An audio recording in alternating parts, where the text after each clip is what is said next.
See, the biggest mistake that the larger part of humanity has made is, they think all the great things are up there somewhere. When actually, you're not even capable of knowing which is up and down. You know the planet is round? Yes? You're sitting on a round planet, not even on the North Pole. You're Argentina. Being in the southern hemisphere, you should have fallen off long time ago. At least we got a foothold up here. And the damn thing is spinning on top of it. So, if you look up, you're invariably looking up in the wrong direction. Yes or no? Are you capable of knowing in this cosmos which is up and which is down? Is it somewhere marked this side up? Are you capable of knowing? I'm asking you. You're incapable of knowing what is up and down. No such thing exists. For convenience, we will make this up, we'll make this down, for understanding between you and me. But in reality, you really do not know which is up and down, which is forward and backward, which is east and which is west. We've made up all these things. Yes or no? Only for communication and understanding between us. It is not a reality. So, great things are not up there. If you want to do fantastic things to yourself, you don't have to do some feat, simple things. You just have to learn how to sit, first of all. Sitting is not a simple thing. You have to learn how to breathe, how to hold this body, because as I said, this is the most sophisticated machine on the planet. Every little thing that you do, it does its own things. We can do a little… Shall we do a little experiment with you? After all, it's a university, we can experiment with you. Just do one thing. Take these two hands, keep all the 5 fingers together, place it facing down upon your lap, upon your thigh. All the 5 fingers should be together, all 5. Don't do it yet, just watch me. You will do this with eyes closed, just breathing slightly deeper than normal. Just as your normal breath, slightly deeper, slightly exaggerated so that you will notice it. And as you're doing it, I will say switch. When I say switch, without breaking the rhythm of your breathing, just turn this over this way. Continue to breathe. When I say switch again, get back here. In these two positions of the hand, something about your breath will change. You must notice how the air fills up into your lung, or where is the maximum expansion and contraction. Just notice this. Something about your breath will change and you must tell me what changed, okay? For you to notice this, for you to be able to notice this, one thing is your spine should be erect. That's not possible if you've been trained to sit on the American cushions. You can only sit like this. I like this chair. I think the chapel is making sure everybody's awake here. And your spine should be erect, your eyes should be closed, your mind should be focused on the breath. If you do these 3 things, you will distinctly notice this. All 5 fingers together, close your eyes, breathe slightly deeper than normal and notice where the maximum expansion and contraction is.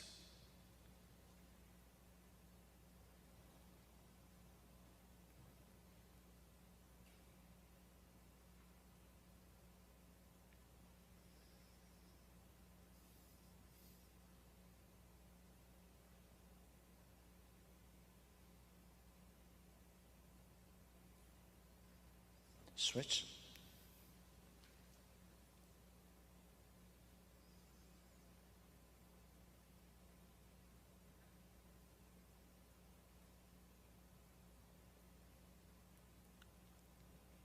Switch again.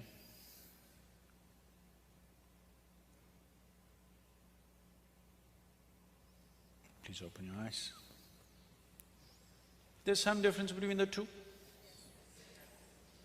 Can somebody tell me, when it's this way, where is it? This way? Just the reverse is happening. When you hold it this way, the maximum expansion and contraction is happening in the lower lobe of the lung, so you will notice it in the diaphragm region.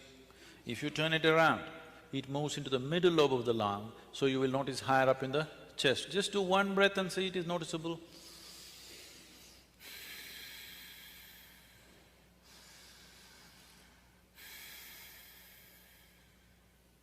Is it so?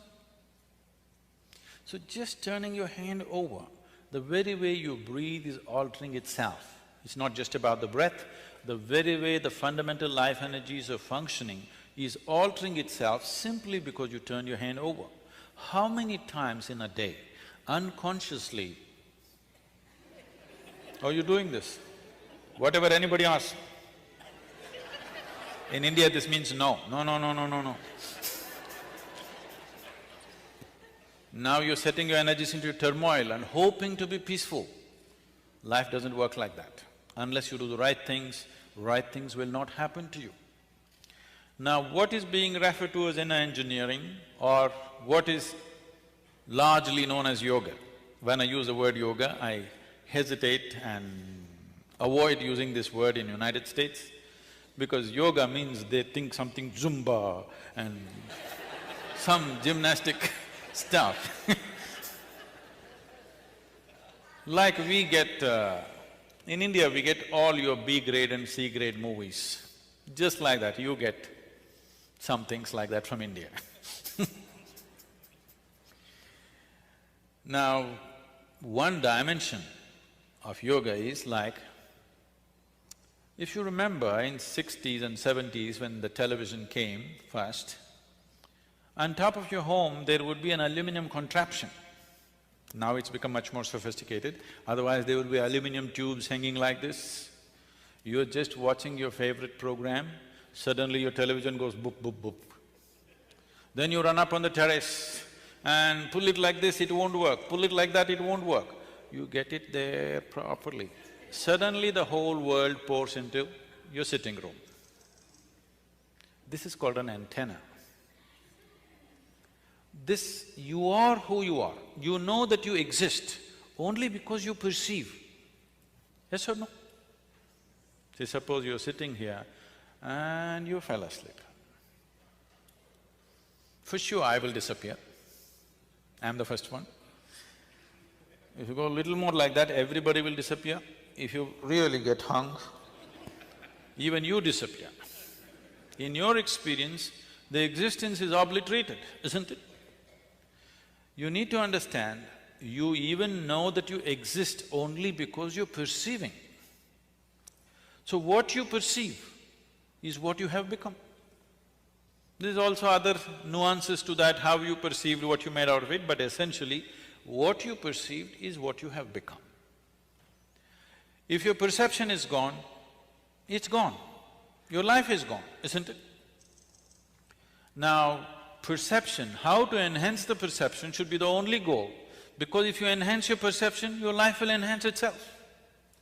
How profoundly do you perceive this life? So, this system is a phenomenal thing. If you learn to sit right, if you just adjust it right, now you can download the whole cosmos into this. You've heard of the concept called the third eye. Why the third eye is so important is, these two eyes are sense perceptions.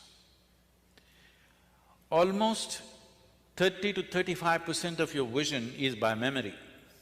Do you know this?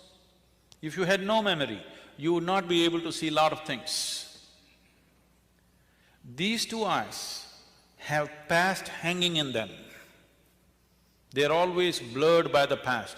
If you look at this, what looks nice, what doesn't look nice, what looks right, what doesn't look wrong, what looks wrong, what is okay, what is not okay, what is beautiful, what is not beautiful, everything is by memory. If your memory is taken away, these two eyes become half blind, at least one-third blind for sure. So in these two eyes, past is always hanging. That's why we say, you see something like this, okay, that's your karma. That's your doing, that's your memory bank which is doing this. A third eye is that which has not invested in memory, which is simply seeing things as they are. This doesn't mean you have to crack your forehead, okay? It is not a physical eye, it is not subject to the memory bank that you have gathered, simply seeing everything the way it is. Your ability to handle life well simply depends on how clearly you see it, isn't it? Yes or no? Right now, you cannot see anything clearly because 35% of the actual physical vision is dependent upon the memory that you have. But gathering strong prejudices, gathering strong emotional identifications, your ability to see is gone almost 90%. Not even 10% of life, people see the way it is, they see it the way they think it is. That means you're existing in a psychological reality, not in an existential reality. What that means is, you're just lost in your own creation, you have no contact with the Creator's creation. If you experience the creation the way it is the most phenomenal thing, there cannot be anything more. And it need not be anything more because if you spend 1,000,000 years, you still can't figure the sophistication and the intricacy of what it is.